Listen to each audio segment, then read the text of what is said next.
Kabilang ang Tacloban City sa Leyte sa mga lugar na nakararanas ngayon ng pagtaas ng COVID-19 cases. Sa report ng Octa Research Group, nakapagtala ng 35% increase sa mga kaso sa ikatlong linggo ng buwang ito kumpara sa ikalawang linggo.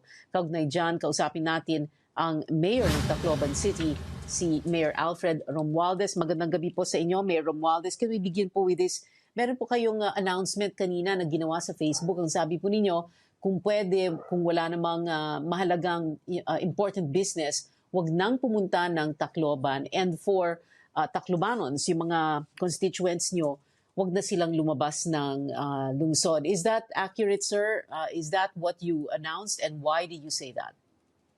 Yes, I said that because in the region, we are the capital city and the major hospitals are here. And in fact, about 90% of dialysis centers are also in Tacloban. So we have about 350 patients for dialysis are entering daily the city of Tacloban. But I'd like to point this out that, in fact, it came out earlier in your network. In fact, I read the news, I think it was February or March, when Sinovac came out. A lot of people here were hesitant sila magpabakuna, especially the healthcare workers because of the efficacy level, no? And why we're having difficulty now is that from what we see, about 90% of all health workers, doctors and nurses that completed the first and second dose, nag-positive sila. And it was, in fact, we were all caught by surprise that it's really quite a big number. And they also affected their families. And the good thing about it, ang maganda lang dito, it's that 95% or almost 99% are asymptomatic. But alam nyo, yung pahayag ni Presidente nga dyan na striktuhan at talagang anuhin natin yung mga tao na magpabakuna. Ako nakikita ko walang problema. Marami naman gusto talaga magpabakuna. Pero I think more information should be given to them. Especially kung nagpabakuna ka after the first shot, you should rest for about 1 week. Because what we saw here, immediately after they got vaccinated, nahawaan kagad sila after 5 days, 6 days, they caught the virus. So, and even after their second shot, marami rin ganun rin, nag-positive a week later, no? So nakikita namin na talagang they have to know that pag nabakunahan ka, hihina ang immune system mo, magpahinga ka muna. Isa yon. Pangalawa, kailangan talaga itignan natin kasi marami, lalo na health workers, they have a different preference, no, for what vaccine they want based on the efficacy level, no, na hinahanap nila. Kaya ito yung nangyayari dito. Marami naman na nagwe-wait and see because they feel that there will be a better choice later on. That's why they're waiting. But doesn't mean na ayaw nila magpabakuna. Marami nag-iintay lang talaga ng parang preference nila. Lalo na ngayon, marami rin nagsisisi. Parang marami may gusto ng Pfizer, pero na-commit na sila sa Sinovac, hindi na sila makaibang vaccine. So, that is what's happening on the ground. Yeah. Mayor Alfred, yung karamihan ng case spike nyo, you're saying that these are the healthcare workers, the doctors and nurses who went back to work immediately after the second dose. Is that what you're saying, sir? And can you tell us, just to clarify, to make it really clear, what vaccine did they have? Most Was of it them, Sinovac or of AstraZeneca? Yes, most of them chose Sinovac. In fact, most of them chose Sinovac because it was the one available in terms of number.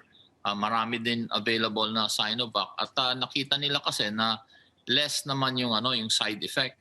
So may nag-Sinovac. But mostly because it was available and A1 was priority. So to to avail of that, marami sa kanila nag-avail, no? Lalo na nung nakita nila yung PGH, yung doktor mismo dun, talagang Sinovac siya. Tapos nung nakita na in the Sinovac beginning, that's sila, why that's true. we pushed for Sinovac. I myself, Sinovac na ako, sinabi ko, it's effective. But I think a more campaign and kailangan ma-inform talaga ang tao that, yes, you have a better chance of surviving the disease, but when it comes to passing it on to someone else, mukhang nakikita namin dito maraming nahahawa. So, ang nakikita namin dito na we're convincing the people now that yes, the campaign, it's true that we really want to achieve herd immunity. But how can we do that if we see that marami pa rin nagpa-positive? So kailangan talaga yung campaign na Oo. strict face mask and in fact face shield is mandatory, dapat sa ospital yan eh.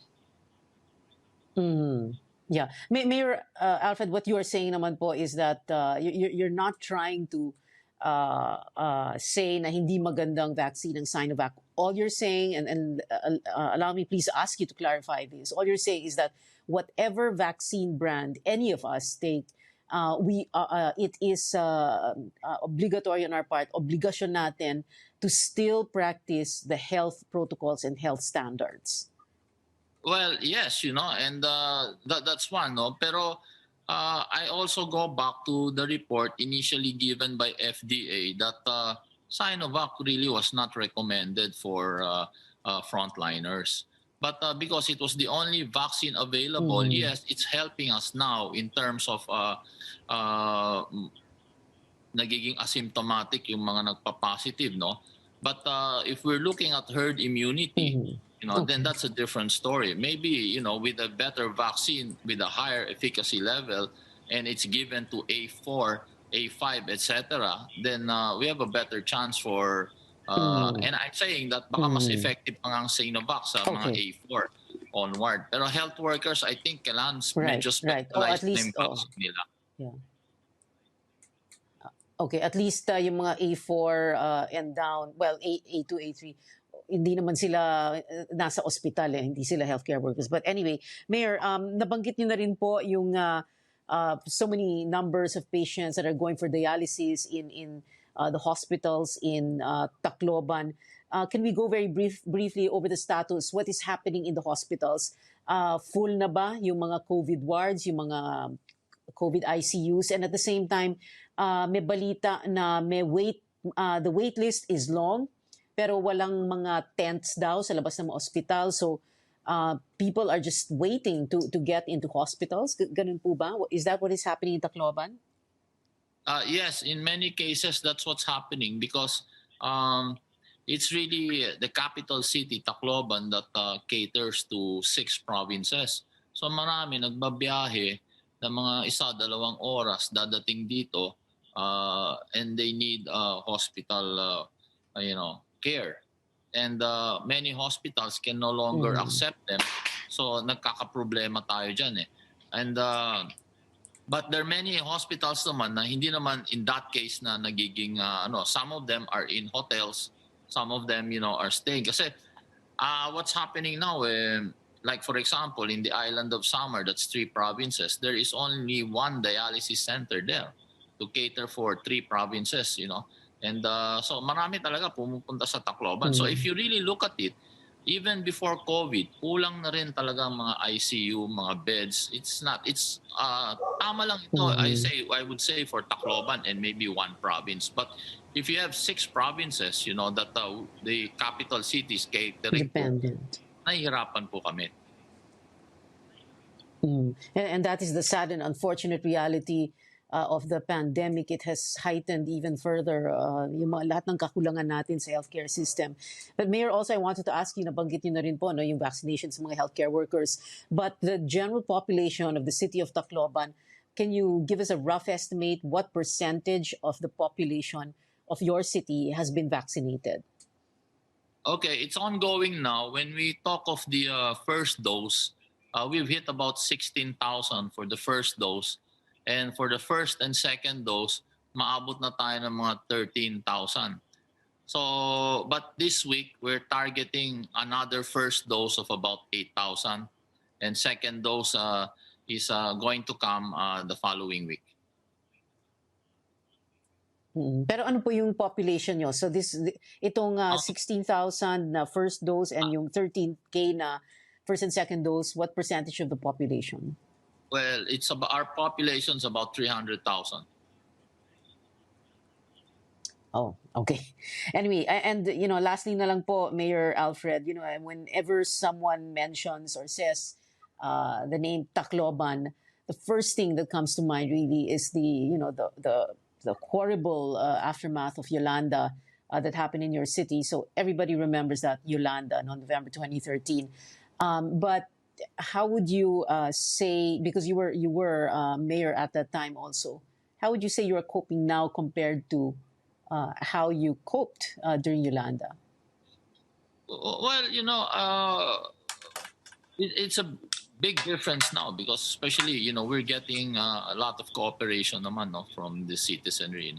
Lalo na kitang-kita niya nung tumaas ang cases namin, you can really see it in downtown, especially at night na maybe one car going around and it's like a ghost town because people are afraid.